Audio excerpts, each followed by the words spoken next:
Ikadalawampung kabanata. Ang tanong tungkol sa awtoridad ni Jesus.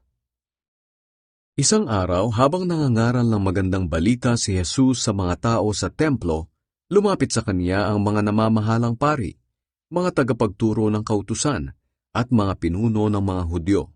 Sinabi nila sa kanya, "Sabihin mo nga sa amin kung ano ang karapatan mo na gumawa ng mga bagay na ito?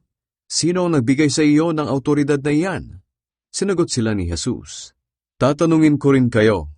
Sabihin ninyo sa akin, kanino galing ang awtoridad ni Juan para magbautismo?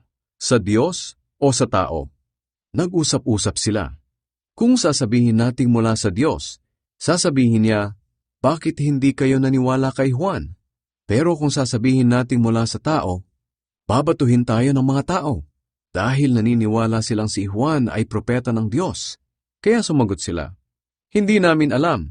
Sinabi ni Jesus sa kanila, "Kung ganoon, hindi ko rin sasabihin sa inyo kung saan nagmula ang awtoridad ko na gumawa ng mga bagay na ito." Ang talinghaga tungkol sa masasamang magsasaka. Pagkatapos noon, ikinuwento ni Jesus sa mga tao ang talinghagang ito. May isang tao na nagtanim ng mga ubas sa kanyang bukid.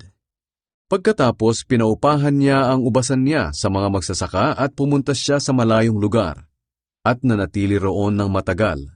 Nang panahon na ng pamimitas ng ubas, pinapuntan niya ang isang alipin sa mga magsasakang umuupa ng kanyang ubasan upang kunin ang parte niya. Pero binugbog ng mga magsasaka ang alipin at pinaalis na walang dala. Nagsugo ulit ang may-ari ng isa pang alipin, pero binugbog din nila at hiniya at pinaalis na wala ring dala. Nagsugo ulit siya ng ikatlong alipin, pero sinaktan din nila ito at pinalayas. Nag-isip ang may-ari ng ubasan, "Ano kaya ang gagawin ko? Alam ko na, papupuntahin ko sa kanila ang minamahal kong anak. Siguro naman ay gagalang nila siya." Pero nang makita ng mga magsasaka ang anak niya, sinabi nila, "Narito na ang tagapagmana.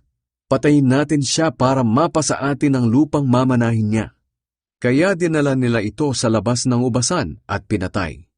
Ngayon, ano kaya ang gagawin ng may-ari ng ubasan? Tiyak na pupuntahan niya ang mga magsasaka at papatayin. Pagkatapos, pauupahan niya sa iba ang kanyang ubasan. Nang marinig ito ng mga tao, sinabi nila, "Huwag sanang ipahintulot ng Diyos na mangyari ito." Tiningnan sila ni Jesus at tinanong, "Ano ba ang ibig sabihin ng talatang ito sa kasulatan? Ang batong tinanggihan ng mga tagapagtayo ng bahay ang siyang naging batong pundasyon. Ang sino mang mahulog sa batong ito ay magkakabali-bali, ngunit ang mahulugan nito ay madudurog." Ang tanong tungkol sa pagbabayad ng buwis. Alam ng mga tagapagturo ng kautusan at ng mga namamahalang pari na sila ang pinatatamaan ni Jesus sa talinghaga na iyon, kaya gusto nilang dakpin siya noon din. Pero natatakot sila sa mga tao, kaya naghintay na lang sila ng ibang pagkakataon. Nagsugo sila ng mga espiya na magpapanggap na mabuti ang layunin nila sa pagpunta kay Jesus upang hulihin siya sa mga pananalita niya at maisakdal sa gobernador. Sinabi ng mga espiya kay Jesus, "Guro, alam naming totoo ang mga sinasabi at itinuturo ninyo, at wala kayong pinapaboran, kundi kung ano ang katotohanan tungkol sa kalooban ng Diyos ang itinuturo ninyo. Ngayon, para sa inyo, tama po ba na tayong mga Hudyo ay magbayad ng buwis sa emperador ng Roma o hindi?" Pero alam ni Jesus ang katusuhan nila, kaya sinabi niya, "Patingin nga ng pera. Kaninong mukha at pangalan ang nakaukit dito?" Sumagot sila, "Sa emperador."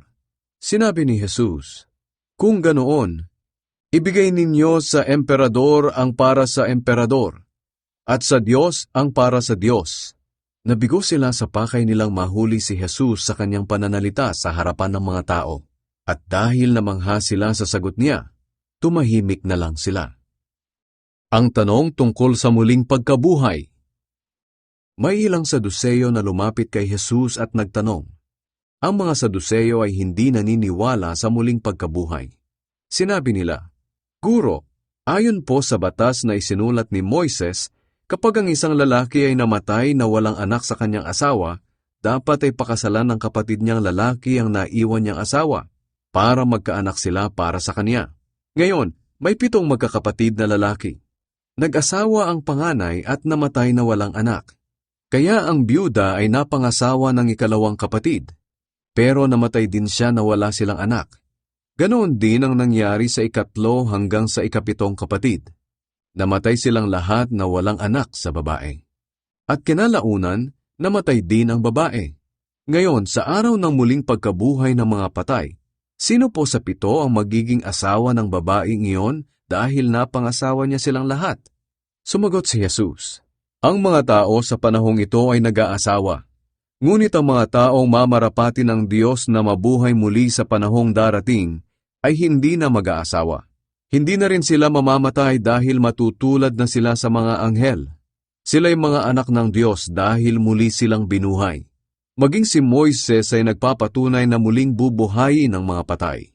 Sapagkat nang naroon siya sa nagliliyab na mababang punong kahoy, tinawag niya ang Panginoon na Diyos nina Abraham, Isaac, at Jacob.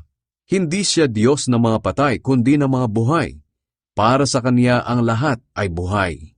Sinabi ng ilang tagapagturo ng kautusan, Guro, mahusay ang sagot ninyo, at wala nang nangahas na magtanong sa kanya. Ang tanong tungkol sa Kristo.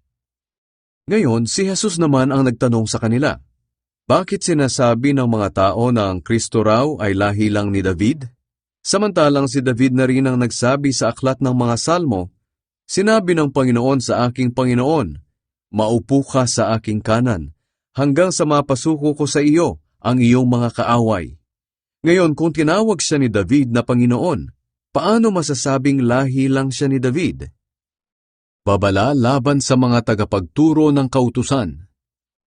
Habang nakikinig kay Jesus ang mga tao, sinabi niya sa mga tagasunod niya, mag-ingat kayo sa mga tagapagturo ng kautusan.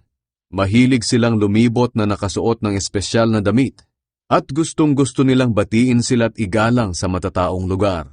Mahilig silang maupo sa mga upuang pandangal sa mga sambahan at mga handaan. Dinadaya nila ang mga byuda para makuha ang mga ari-arian ng mga ito. At pinagtatakpan nila ang mga ginagawa nila sa pamamagitan ng mahabang pagdarasal. Ang mga taong ito'y tatanggap ng mas mabigat na parusa.